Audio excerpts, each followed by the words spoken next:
Okay, so I didn't want to do this video, but I think it's important. I think NATO might have just blinked.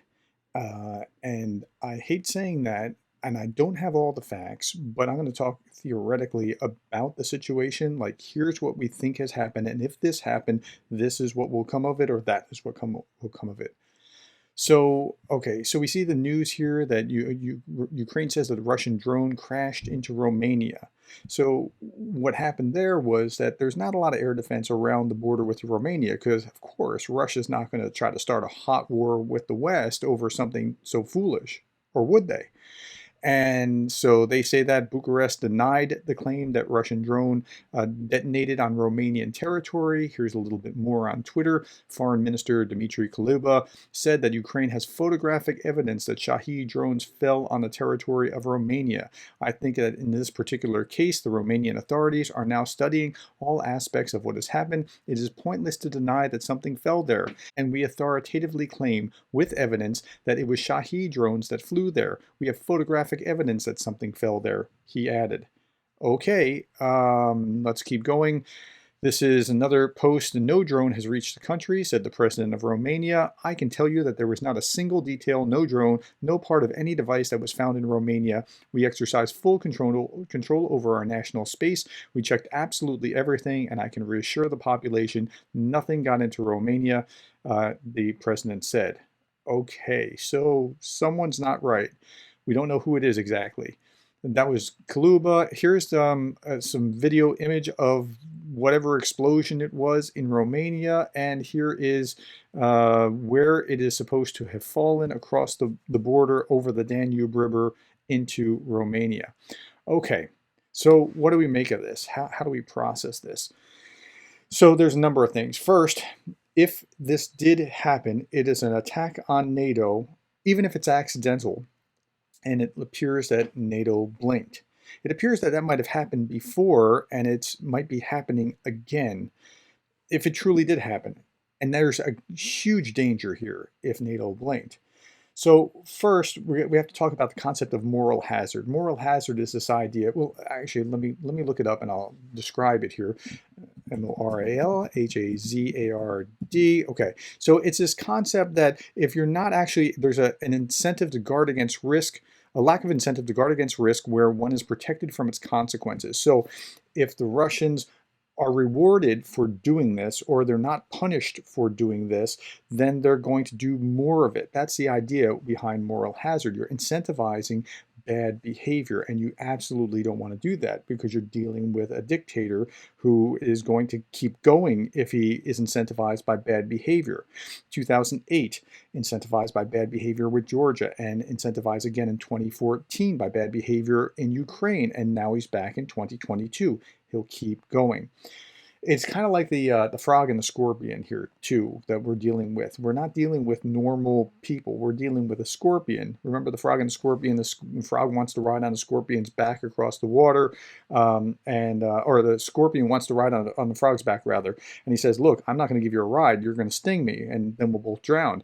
And he says, "Look, if I sting you, then we'll both drown. So, I'm not going to sting you." About halfway across the water, the frog's giving him a ride, and the scorpion stings him. He says, "What do you do that for? We're both going to die." And he says, "I'm a scorpion. It's in my nature." And that's where we are. Okay, so Putin is going to keep going. What he's doing, there's a red line. NATO attack on one is an attack on all. And if it proves to be false, if it proves that they're not going to back it, then why not keep attacking? Why not roll over Estonia? Why not roll, right? So it's a very dangerous thing.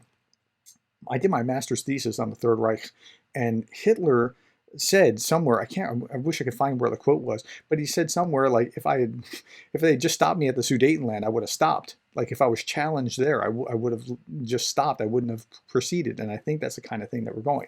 So Putin may be testing the West's red lines in the same way that we've tested Putin's red lines. Like the West has been able to deter Putin by saying an attack on one is an attack on all.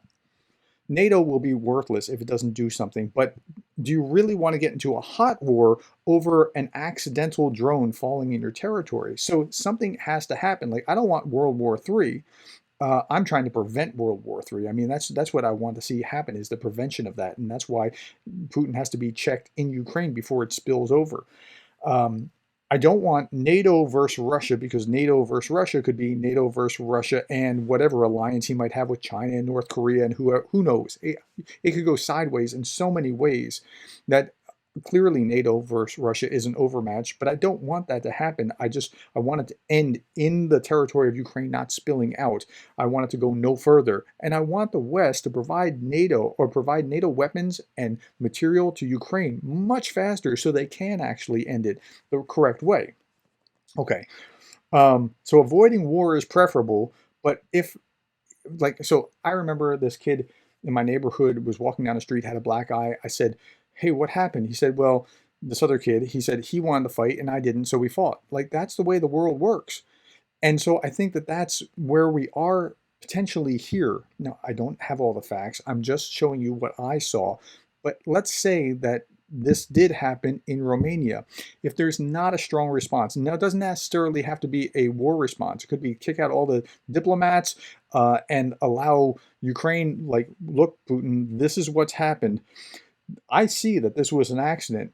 This will not happen again. If this happens again, there will be even stronger consequences. But right now, that these millions of dollars that we were going to give to that we weren't going to give to Ukraine, we're giving to Ukraine to give them this kind of weaponry directly because of your thing. And by the way, they can park their jets on our territory from this point forward.